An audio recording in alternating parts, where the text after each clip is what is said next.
Hello everybody, I'm Garrulous64, and it's been a little bit for this story, hasn't it? I do apologize for real since I said Sonic Colors DS would be next, both last week and in the Paper Mario video I released earlier this week, which you should totally watch if you haven't, because I talk a lot about story and junk, and I know you like story because you're watching this video. But unfortunately, you can't foresee everything that's going to happen in life, so gonna have to postpone that till next week. But hey, we get to finish up this old ditty right here instead. That's exciting. Now, I'd usually do a recap, but y'all have been waiting long enough, so you probably remember what happened better than I do. Let's see what Mephiles has in store. Everything around Blaze is dark. She can't tell where she is, but she knows she's not in Soliana anymore. She also can't seem to move. The last thing she remembered was trying to stop Mephiles and Metal Sonic, and then pain. As her thoughts and heartbeat raced, a soft sound caught her attention. It started off quiet, but steadily grew until it was perfectly audible. Appearing before her, a single flame held in a protective case, and standing beside it were a man and a woman, the man cradling an infant. The woman put a hand on both the child and the flame, and Blaze was taken aback as the flame was channeled up through her arm and seemingly into her veins. The woman practically doubled over as the light traveled all around her body until it was localized within her palm above the infant. A shining ball of pure energy then emerged and drifted down before absorbing itself into its target through its forehead, where a small red jewel appeared. The baby then began to cry while the woman collapsed, the man trying his best to help her while making sure not to drop what Blaze assumed to be their child. Now both on the ground and their faces in full view, Blaze recognized her father, the former king, which would make the woman beside him her mother, someone who she'd only seen in paintings and photographs. As the child continued to cry, Blaze's mother kept her hand on her, which was met by her husband's. The three sat there in silence for what felt like hours to Blaze before a wavering voice put the silence to rest. "My dear Blaze, I'm sorry that I have to pass this burden on to you, but there's naught else we could do without risking the world. Just know that I exhausted every avenue before it came to this. We might be prolonging the safety of the world, but at the same time, this curse will be harming you. My world." Her hand falls from its perch to her side. "If you end up hating me for this, I won't blame you. There will be those that will be drawn to you because of these flames. They will seek to use them for their intended purpose. Destruction, disaster, death. But if you can be strong, and I know that you will be, you can use them for good. Protect them. Protect the people. Protect yourself." She attempts to get back to her feet, but struggles and falls back to the floor. Her husband stays there with her, and the two look down on the infant, now peacefully staring back at them with a smile on her face. Blaze then saw a glimpse of the scene from her younger self's perspective. Her mother's gaze, a warm feeling that she now felt even more distraught over never getting to experience. Her mother's mouth opened, but a voice that wasn't hers came from it. The same thing happened with her father. People were calling her name, dragging her back to consciousness. She desperately tried to cling to the memory, reaching for her mother. She saw a hand move to accept hers, and the darkness faded away, revealing the sky and the faces of Sonic and Silver in place of her parents. Silver was reaching to take her outstretched hand, but put his hand back by his side when he saw Blaze open her eyes, clearing his throat at the same time. "Thank goodness you're awake. Well, you were out, Mephiles got away, but worse than that, you just sort of kept bursting into flames. We didn't know if that was normal or not, but if it hadn't been for Omega, we think you would have destroyed the entire block." Blaze takes a note of the buildings around her, all recently charred, some foliage still burning. Omega himself actually looks a bit charred too, but he doesn't seem that fazed.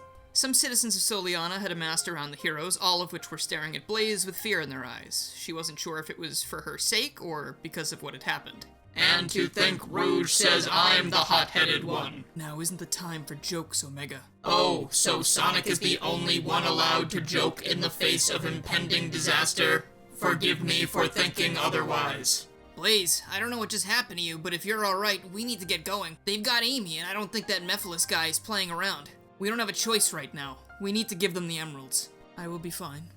However, I now understand what he meant by me having something of his. I fear that this may be much more of a dangerous situation than any of us had thought." "Well, what dangerous situation can't be solved with some good old-fashioned teamwork? We're all in this together, right? Nothing's been able to match up so far." Rouge is right. If we all stick together, we can save Amy and stop Mephiles. "And anyone who messes with the Chaos Emeralds has to answer to me. I'm ready to go down swinging." "Very well. I feel with all of you at my side, we can win the day. For the sake of both my dimension, yours, and all the people of the future that lost their lives. We will end this here." After a cry of support from everyone, the gang rushes off towards White Acropolis. Elsewhere in a dark and stormy tundra, Dr. Eggman is typing furiously away on a keyboard while data flashes by on his computer monitors. He stops, rests his head in his hands, and sighs. You'd think after getting rid of that pest Sonic, my troubles would be over, but not only has he found a way back already, but now all the other Chaos Emeralds are on the move. And Metal Sonic hasn't responded in hours now. I really need to build some smarter robots. He stands up and strolls over to his display case where he's stockpiling the emeralds he's found. This isn't enough to harness the flames of disaster, and I still don't even know where to look. If only Eggman Nega had given me more information. But it seems he's even more incompetent than I thought. Or this is all just a legend, and maybe that's why he's never been able to pinpoint their location. He puts a hand on his chin, musing. Then there's the small matter of the energy spike I locked onto to summon Soliana here. I was hoping that would at least bring me closer to the flames, but no matter how hard I search, I can't find the source of that either. It's almost as if... His mustache droops, and he whirls around, slamming his fist into a button on the wall. Red lights begin flashing, and a deafening siren begins to blare. The Doctor grabs all his Chaos Emeralds and waits near the middle of the chamber where his Eggmobile rises from a panel on the floor. He dumps the jewels into the cockpit, flinging himself in after them and flying out of the building through a freshly opened hatch in the ceiling. How could I not see this sooner? A power source that large doesn't just vanish and become untraceable. Whoever or whatever baited me into doing this isn't going to get the better of me. And in that case, I can't risk staying around here any longer. Who knows what amongst my equipment here could have been compromised. The Doctor chuckles to himself as he shakes his head. My, what an ingenious plan. I almost feel foolish that I didn't notice it sooner. But unluckily for you, I'm always a few steps ahead. Suddenly, Metal Sonic. The robot darts out of the blizzard and into Eggman's view. Before he has a chance to react, Metal Sonic slams into the Eggmobile, destroying its power source and sending the Doctor falling to the ground below, him losing grasp of the emeralds in his possession on the way down. Back on the ground, Sonic and the gang arrive at the specified drop zone, as per Mephiles' commands. Across the way, Mephiles is holding a struggling Amy Rose by an arm. She looks weak, like something Mephiles is doing is draining her energy. Sonic and a few others step forward, holding the emeralds. I'm glad you didn't waste any time accepting my proposal. As mentioned before, all your emeralds for the girl. Amy's head turns slightly towards the group, her eyes seemingly regaining a bit of light when she sees Sonic. Fine. Gotta hand it to you, you really know how to force people into a corner.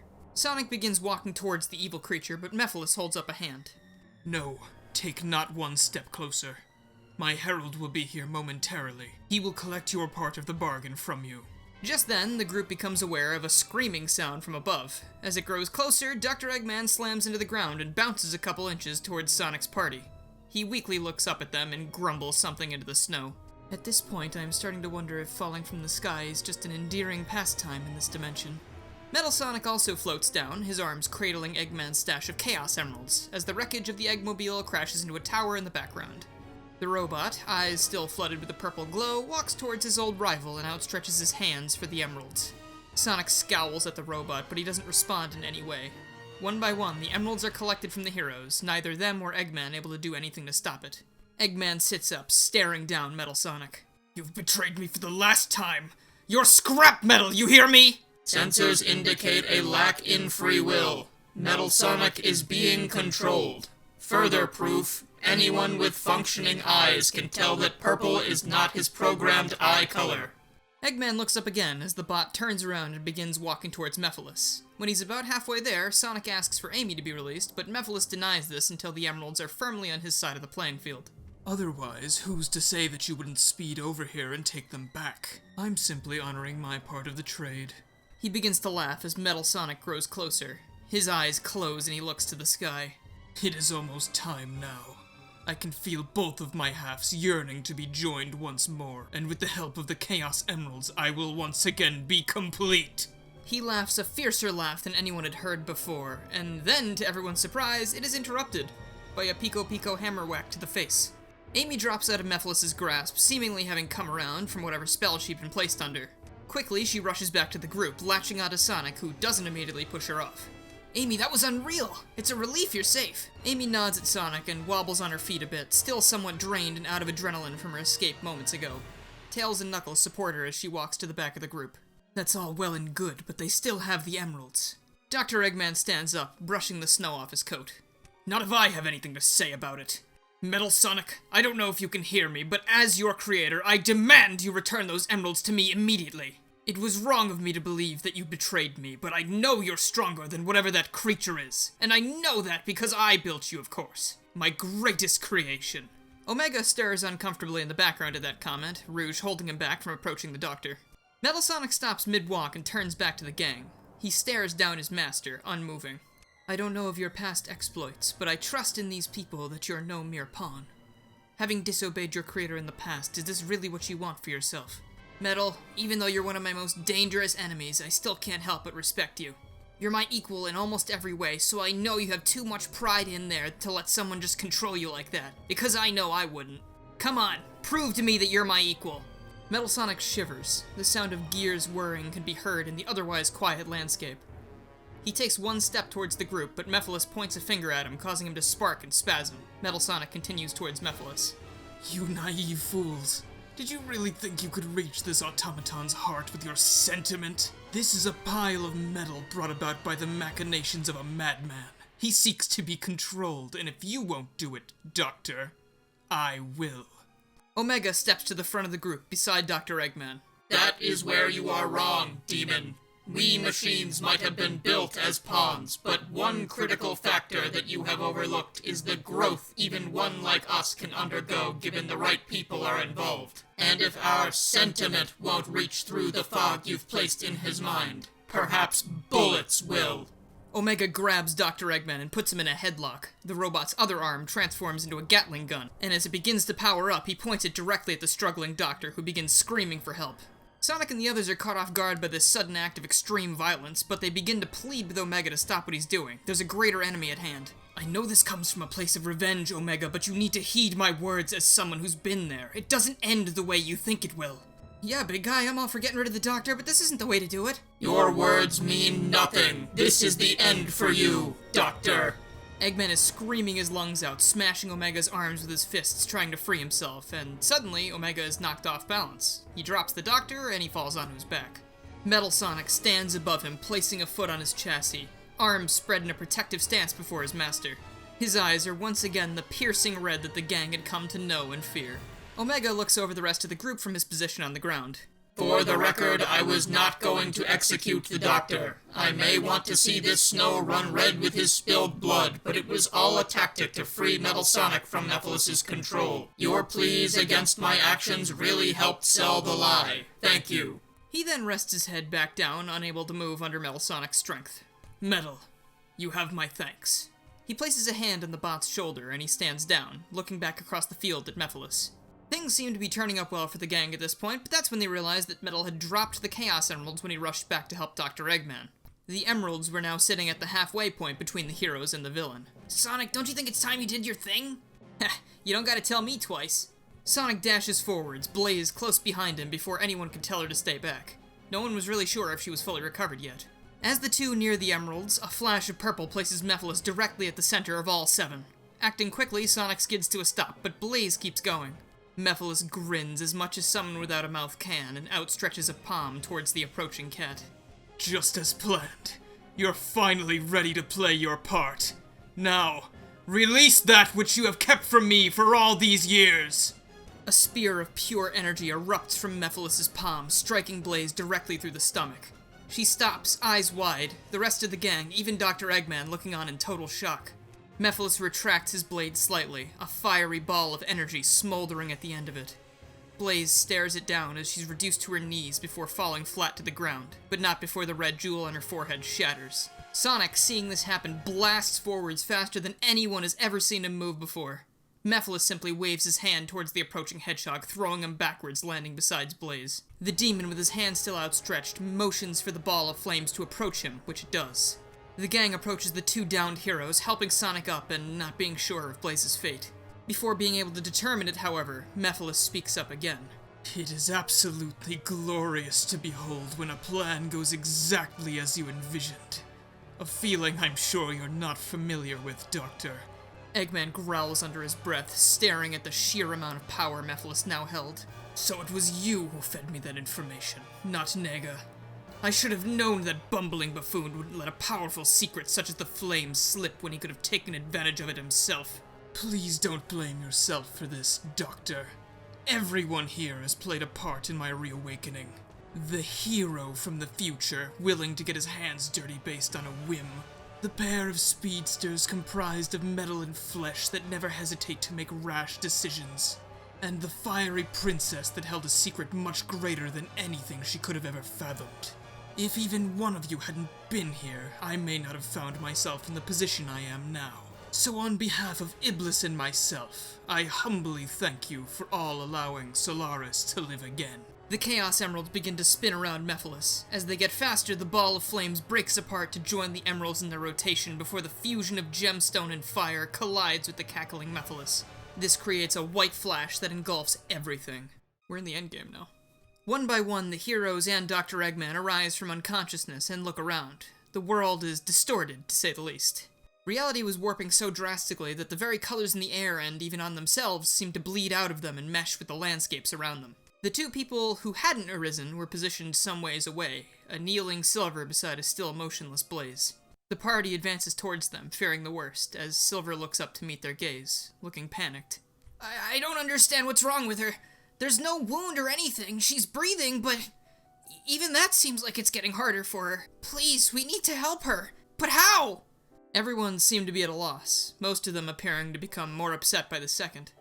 Dr. Eggman walks over to a nearby wall with a clenched fist, and he punches directly into it, following suit with the other hand. Mephiles played us all for fools. Even I was just another actor in his twisted fantasy play he cooked up.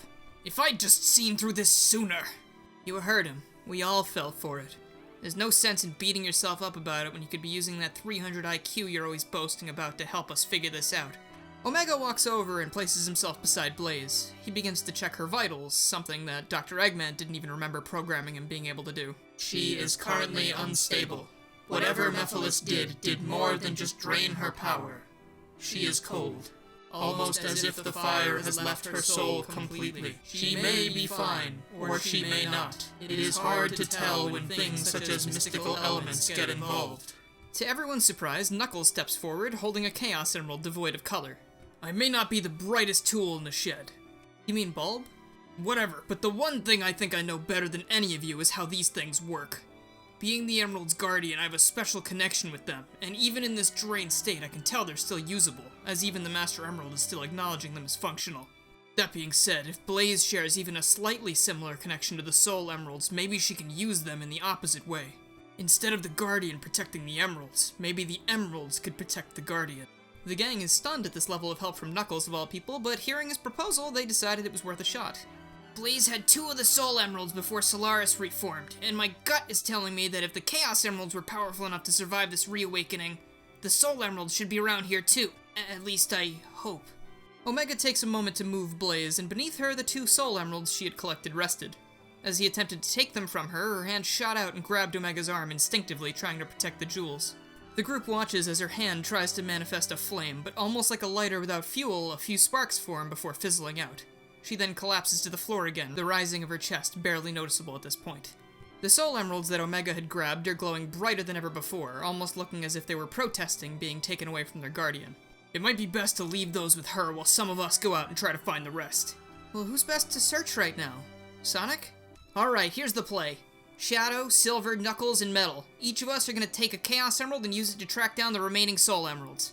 We learned when Blaze showed up the first time that the 2 sets of emeralds have a special relationship with each other, so hopefully we can use that to our advantage. The rest of you stay here and protect Blaze from any threats that might come her way. We don't know what Solaris is capable of. The gang nods, aside from Metal Sonic, who looks to his master for input. You know we have to help, otherwise the world as we know it is done for, and us along with it. You don't have to like it, but please help them end this. Metal nods, picking up a Chaos Emerald and looking amongst the scavenging party. Silver returns to Blaze's side as the others dash out into the unknown to find the emeralds. I'll help you, I promise. You took a chance helping me after all those dumb things I did, and I won't let that debt go unpaid. You're the first real friend I've had in so long. I won't let you or anyone else down ever again. The Soul Emeralds glow brighter beside Blaze, almost as if they're responding to Silver's words. After that, he shoots off into the distance, flying as fast as he can, searching for the stones. So this segment would take place at the end of the world level, where you play as each character previously mentioned while traveling through old locations that have been twisted and warped into new ones. It's more than just a level retread like in the base game. It actually has like a bunch of new stuff in it, and this also culminates in Silver's level, which would take place in Kingdom Valley, thus marking off every single level from the base game being used in the rewrite. And now things come to a close. Sonic, Shadow, Silver, Metal, and Knuckles return from their hunt, all brandishing both the Chaos Emerald they left with and a Soul Emerald to boot. Knuckles takes the emeralds from everyone and lays them down around Blaze. They all look on in suspense as Omega echoes that her vitals are not looking good at the moment. If this doesn't work, he's not sure how much time she has left. Once the final emerald is placed and the circle is completed, one by one they begin to glow. With each new glowing emerald, the one prior glows even brighter until the light emanating from the jewels is so strong they have no choice but to shield their eyes. Come on, it has to work. Blaze, we need your help to fix this. We can't let that faker get away with the things he's done. Open your eyes. We need to work together to finish this. Please come back. The light fades and Blaze is no longer lying motionless before them. Her usual purple robes were replaced with a deep red, and her fur even held a bit of an orange tint. Most surprisingly, the jewel on her forehead was now restored, and as a result, the cat practically blew away the depressing cold that had sitting on the area ever since Solaris' reawakening. The Soul Emeralds. They restored my power despite my soul being barren of flames. I never knew the legends of Solaris were true. I was always told that the flames of disaster were a mere fairy tale, but after the vision I had earlier, that might have been something that my parents told everyone to tell me. Perhaps it was so I could live my life without burden? Funny how things never seem to turn out the way you expect them to. But I now know that the Soul Emeralds were not just tied to me because of the flames. They've always been with me, and always shall be. As their guardian, I will use them to protect the innocence of this world, and my own. She stops and looks upon her friends, some of which look close to tears due to her revival. Silver especially hadn't looked away from her since she had risen. Floating over to him and the others, she motioned for Knuckles to bring the Chaos Emeralds to them. Silver, I've not yet made right on my promise to help you save the future. But now that Solaris is freed, it's likely that it isn't just terrorizing the here and now. It's terrorizing everything. Every time period, every dimension. If we manage to defeat it, it will not only save the worlds of the current timeline, it should erase any trace that Iblis or Mephiles has throughout time and space. You can still save your home, even if you can't return to it. Silver, tearing up more, wipes his face and looks determined at Blaze and the others. Then what are we waiting for? Shadow, Silver, and Metal, too. We have a job to do. Eggman and the others back off as the group of 4 hedgehogs stand within the circle of Chaos Emeralds. They rise into the air, sparkling all colors of the rainbow before regaining their color thanks to the pure hearts of the 3 hedgehogs, and also Metal Sonic is there, but he doesn't really affect the process that much. After another flash, before Blaze floated Sonic, Shadow, Silver, and Metal Sonic, now rocking that iconic yellow glow she'd come to know from her last visit to this dimension. Together, the 5 heroes ascend into the sky with their comrades cheering from down below. So you want a new Solaris boss fight that's not boring like the original one? Alright, sure, I'll try. This time we get less spinning in circles forever while waiting to attack and more action. Each character is positioned in a different quadrant of the battlefield surrounding the god, and with the press of a button you're able to switch between them if your ring supply is depleting. The fight begins with Silver dashing towards Solaris, catching its attacks and throwing them back, which in turn breaks off more chunks of his armor. From there, players would switch to Blaze, who would ignite the projectiles that Silver is carrying, so when he throws them back at Solaris, they do even more damage. As this is going on, Shadow, Metal Sonic, and Sonic are working from the other side, Shadow building up his chaos powers and delivering some mighty explosions, creating yet more debris for Silver and Blaze to cast at Solaris. Meanwhile, Sonic and Metal Sonic are working together, repeatedly wailing on Solaris from all different angles as fast as possible so that he has to swat at them like flies, therefore ignoring the other characters so they can do their thing. You'd have to keep switching between all these characters performing these different tasks until Solaris gets really low on health. The damaged god then shrieks in a mixture of pain and anger as multiple copies of it begin appearing all around the battlefield. It's calling in reinforcements from across space and time, but fortunately this is just what Blaze was hoping for. She calls to Metal Sonic and Sonic to round up the duplicates, Shadow and Silver helping out on the opposite side. Once they're all contained in a small region, still swatting and shooting beams at the heroes, Blaze begins to charge up a massive ball of fire. You'd have to protect her with Silver or Shadow while she's doing this, or else it impedes the progress. It grows from being palm-sized to looking like a second sun, several hundred times larger than Solaris itself. Shadow orbits the attack, striking it over and over with his Chaos Spears until the ball begins pulsing red, stocked by both Chaos and Soul Magic. Blaze then unleashes it upon Solaris, to which the trapped gods respond with a collection of beams attempting to push it back on them. Blaze stands her ground, pushing back, and she's joined by Silver, who engulfs the entire attack in his signature cyan aura, the two struggling to push back against the power of the gods. Even this isn't enough, however, as Silver and Blaze begin to get pushed back again. Metal Sonic arrives, activating his black shield, now supercharged, and slams directly into the blast, pushing it through sheer force of willpower and strength. Finally, Sonic gets back, tailed by Shadow after trying to hold back the Solarises as long as they could. Sonic and Shadow join forces just as they did against the Bio-Lizard years before, and they create a massive ball of chaos energy practically as large as Blaze's Burning Sun attack itself. As it slams into Blaze's attack, the heroes finally begin to make headway against the gods as the abundance of chaos energy is slowing them down, thus making it much harder to maintain the beam struggle.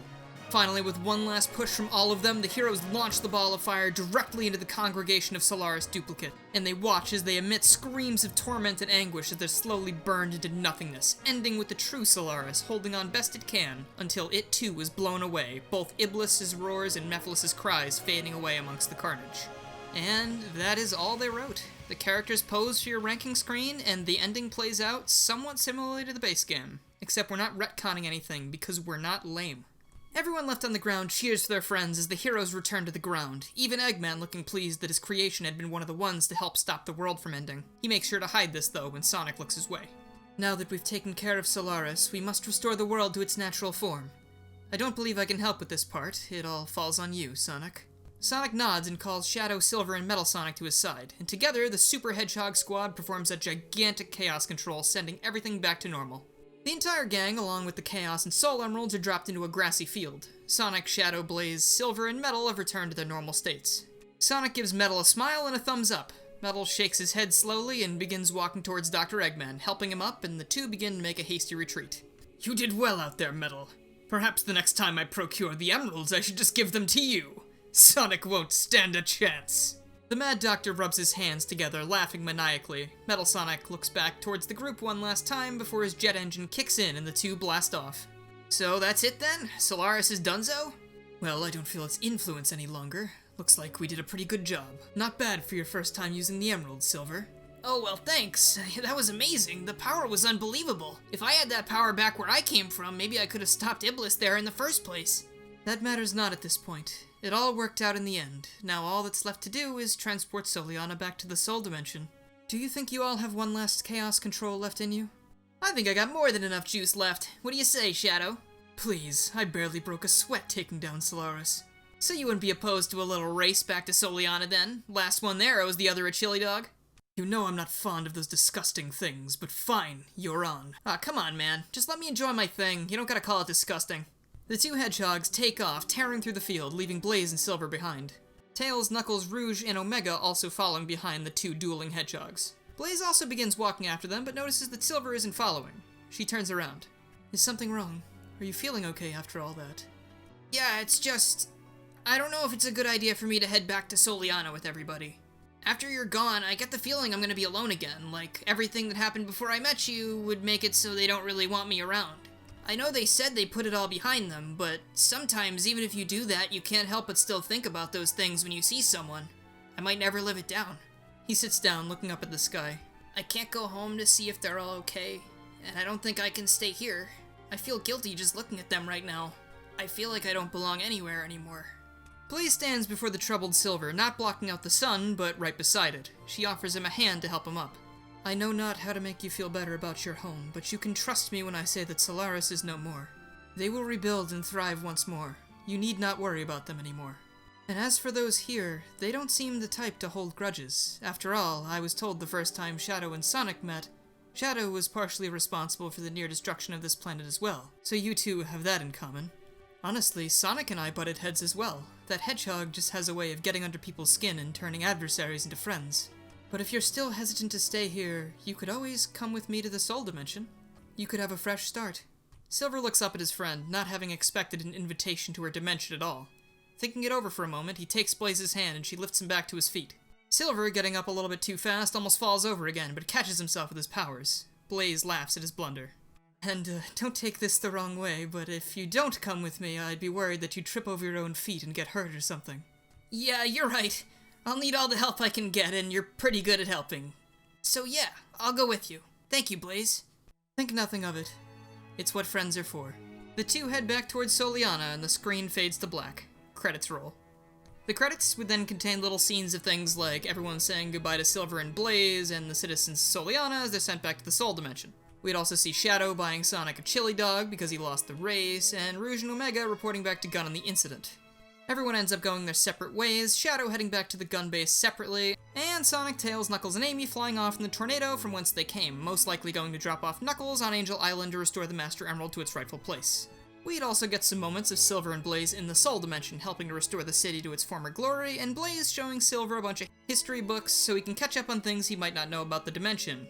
Of course, neither of them really know it, but Silver was from the Soul Dimension's future anyway. It's just, we discussed that back in the first part. It's just like, it doesn't matter a ton because they wouldn't know it, and all of the historical records in Silver's future were probably destroyed anyway. And that's pretty much it. I decided to do it this way because one of the worst parts of Silver's character, in my opinion, is that he always just rolls in from the future all willy-nilly. So this time, anytime Blaze shows up, Silver can hang around too, and it's not all, oh god, the future is so bad this time, oh my god. It's just like a, hey, I'm here and I want to help because we're friends, and also maybe I'm trying to work off that guilt from before too, even if you don't really hold it against me. But that's it. Sonic 06 Rewritten is done, and I hope you enjoyed it. Now you can go back and watch the whole thing as a marathon or something and see all the plot holes that I probably forgot about. I mean, we're talking about Sonic 06 here, right? So can it ever truly be fixed in its entirety? Ah well, I want to say thank you for watching and waiting, and I hope you have a fantastic day. Take care.